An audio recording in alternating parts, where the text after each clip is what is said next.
There is a silence that precedes revelation, a silence that is not the absence of sound, but the presence of something that words have not yet learned to name. It is the kind of stillness that settles in when a very ancient truth finally decides to move toward the light, like a shadow walking against the sun, defying the laws of the visible. Among the deepest archives of the Apostolic Library, sealed behind layers of stone, silence, and time, there exists a document that should not exist, not because it was destroyed, but because its very existence defies everything that reason has accepted as possible. A parchment that recounts, without hesitation and without metaphor, the presence of one and the same man crossing centuries the way one crosses hallways. Always the same face, the same deep-set eyes carrying an antiquity that no flesh should be able to bear. A figure who was present during the great trials of the faith, who breathed the air of medieval epidemics, who silently witnessed the rise and fall of pontiffs, and who, according to the darkest accounts, continues to exist to this day, hidden in the bowels of the Holy See, the Immortal Monk of the Vatican. A name that has not been spoken aloud for centuries, a story that circulated only in fragments, passed from generation to generation among those who had access to what was not permitted to be known. A legend that survived precisely because it was silenced, because silence, when imposed with sufficient force, reveals the shape of the very thing it seeks to hide. Whoever looks upon the facade of the Holy See finds majesty in doctrine, history and symbol. But there is another architecture beneath that one, invisible, subterranean, built not of marble and gold, but of secrets, of decisions that were never written in official books, and of experiments that the Church should never have authorized. It is within that other architecture that this story lives. It is in that structural half-darkness that the monk spent his centuries. There is no way to prove that what will be revealed here is true, and that impossibility, that space between the verifiable and the unnameable, is precisely where this account resides. Because there are things that do not ask for proof. They ask for contemplation. They ask for the willingness to sit before mystery without trying to resolve it immediately, without trying to fit it into the comfortable boxes of the known. If something in this account has already touched a place within you, that place that recognizes truths before it even understands them, stay. Because what follows is not merely a story about a monk who may have found the secret of eternal life. It is a story about the price of the impossible, about what happens when the human mind surpasses the limits that the sacred had established, and about what the Church may still carry in silence, locked away in some chamber that the official maps refuse to record. The Immortal Monk of the Vatican is not merely a legend. He is a mirror. And what he reflects, there are those who would rather not face. To understand how a man could have disappeared inside a centuries-old institution without anyone ever reclaiming him, one must first understand the world that swallowed him, a world in which the boundary between science and heresy was drawn at the discretion of power, a world in which certain pursuits were simultaneously forbidden and funded, forbidden in the eyes of the people, funded in the underground spaces where no common eye could reach. Alchemy was not born as an enemy of faith. It was born as faith's most daring extension, the attempt to understand creation from within, to decipher the hidden language that God had used to compose the universe. Hermetic manuscripts circulated among monasteries as naturally as the scriptures did. Monks copied Kabbalistic symbols alongside psalms. Abbots funded hidden laboratories behind sacred libraries, where the smell of sulfur and molten lead mingled with the incense rising through the naves of the churches above.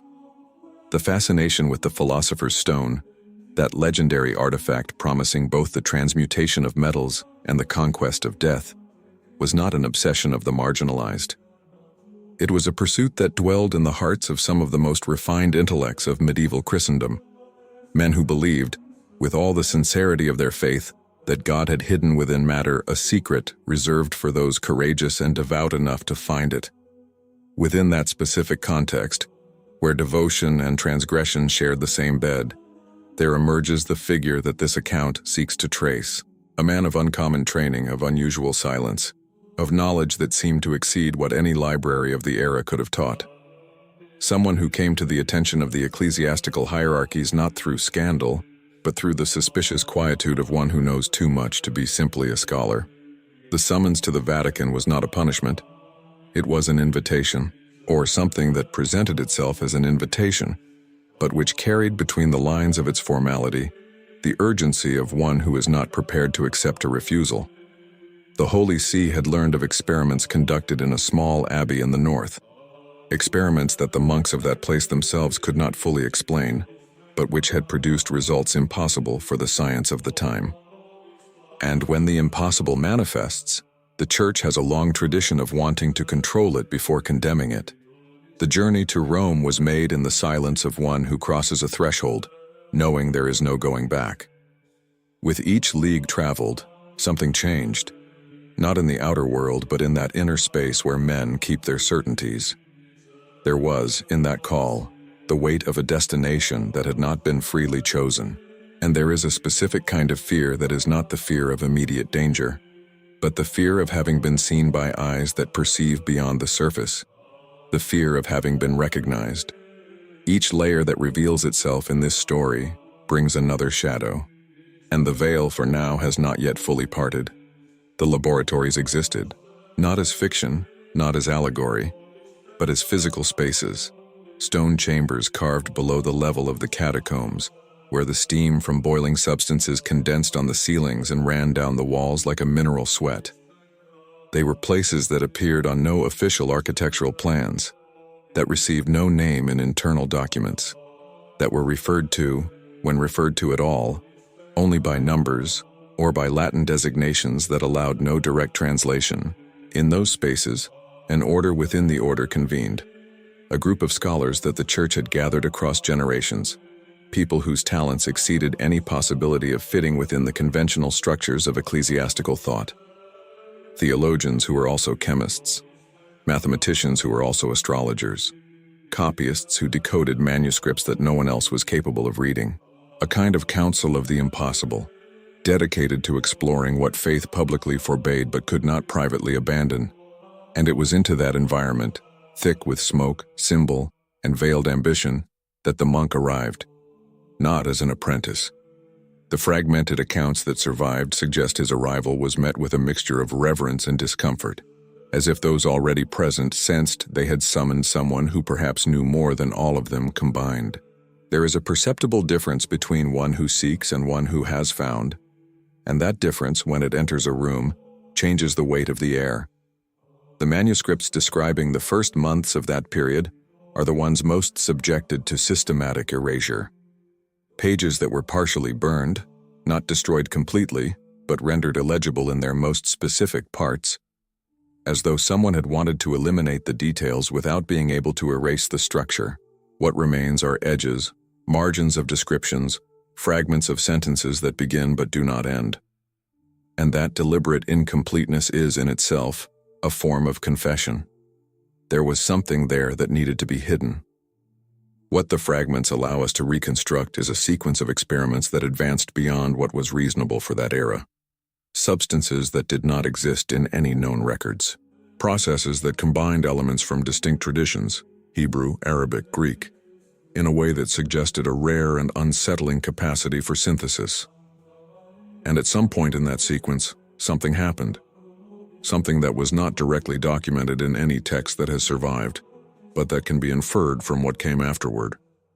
What instinct feels when contemplating these fragments is not simply curiosity. It is the recognition that there is a threshold which, once crossed, allows no return.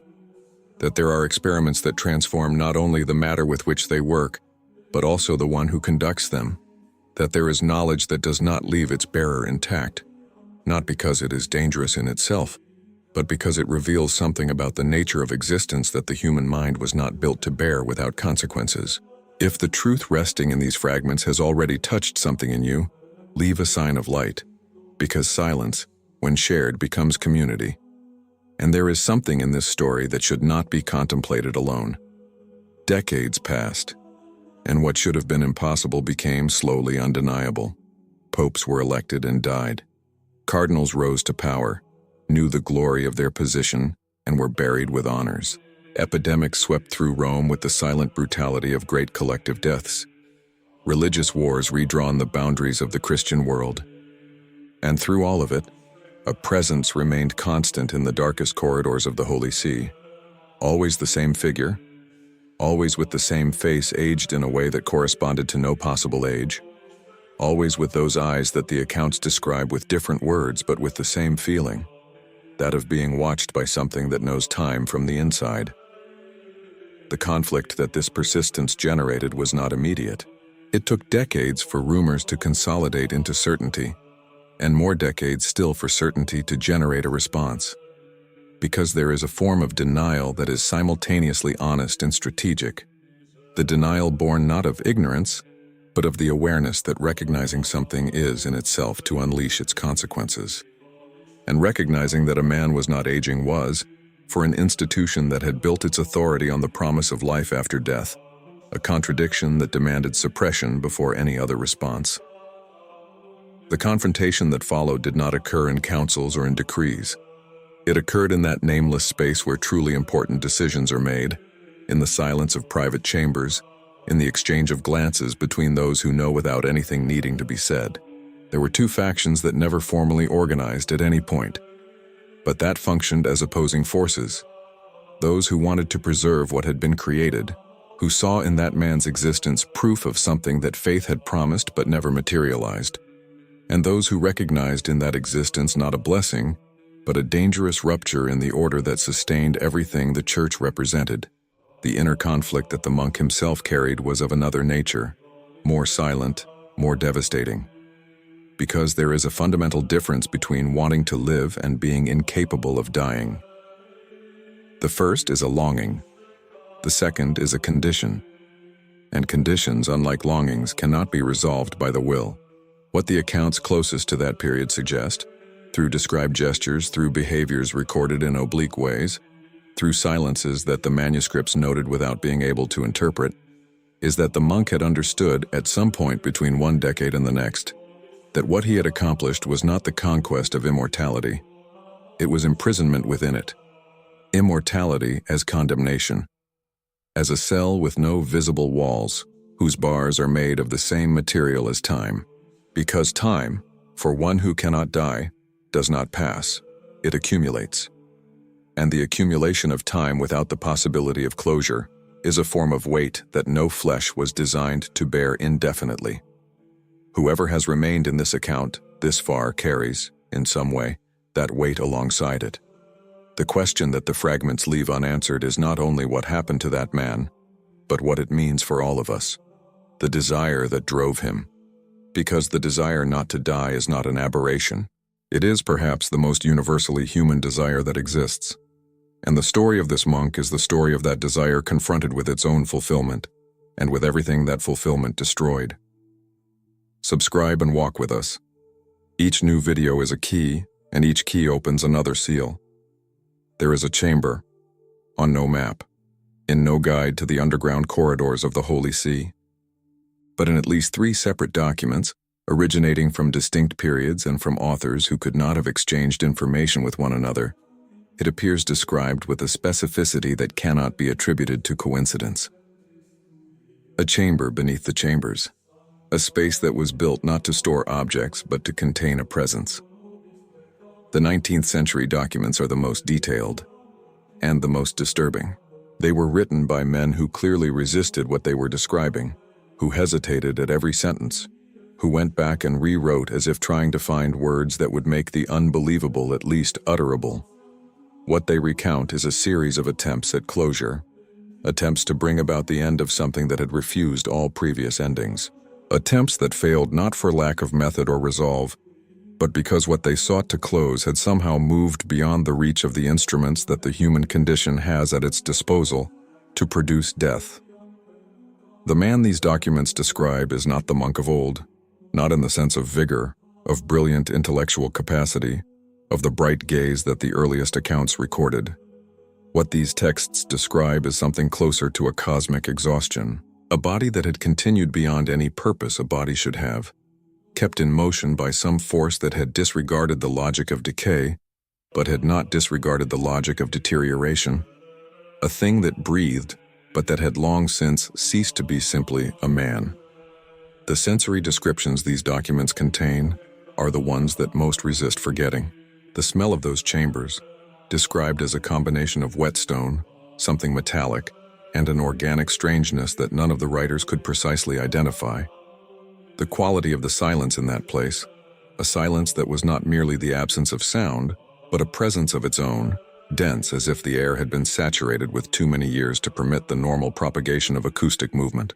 And the light, or its absence, described as something that seemed to obey rules different from those governing luminosity in the adjacent spaces. Those who ventured into those chambers, and they were few, always the same ones, always chosen by criteria that the rest of the hierarchy preferred not to question, came back different.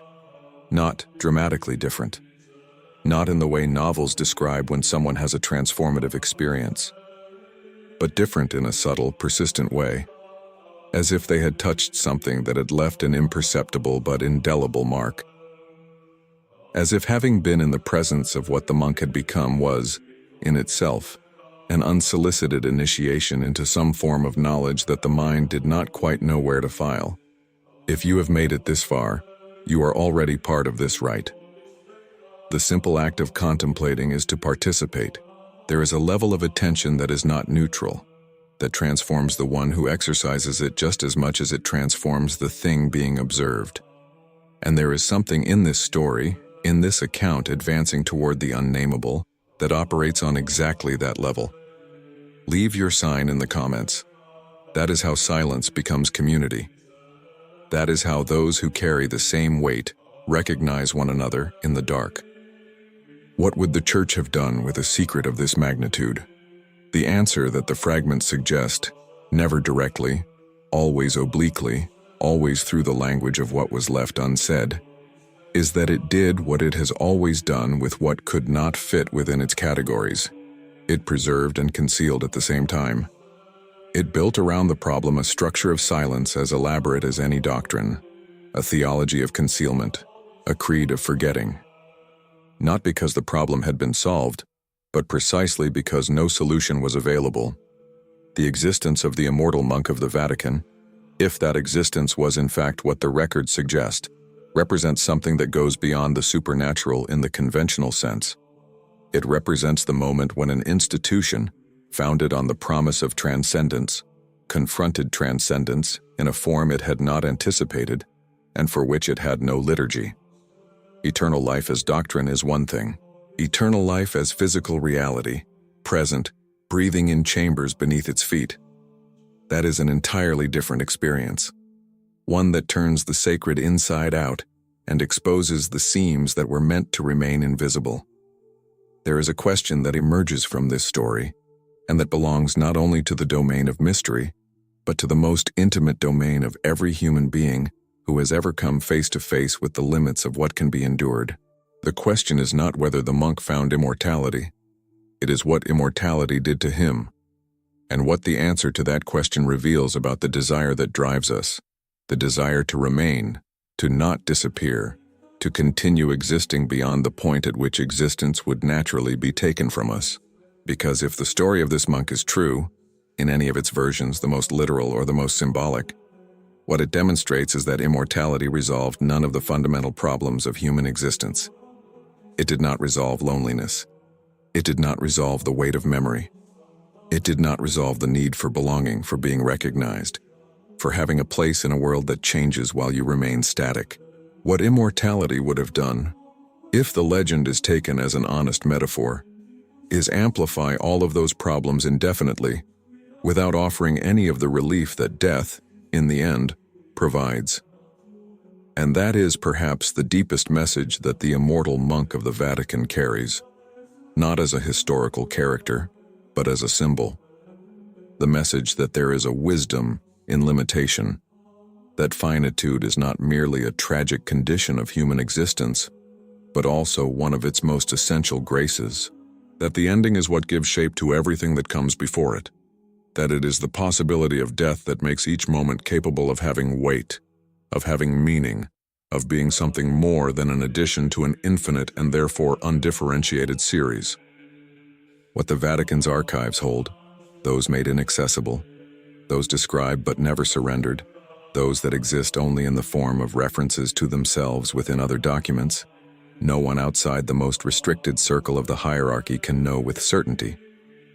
But the existence of that circle, the persistence of those restrictions across centuries, the elaboration of structures of silence that have withstood revolutions, wars, and the radical transformation of the world around them, all of it suggests that there is something in there that deserves the full weight that those silences carry. And there is a final image that this account offers, not as a conclusion, but as an opening. The corridors of the Holy See at this very moment continue to exist. The chambers that the maps do not record continue to go unrecorded. And if there is there, at some depth that no official visit ever reaches, a presence that persists beyond any reasonable timeline, it watches. It watches the world pass from the only place from which the world can be watched completely, from within a time that does not end.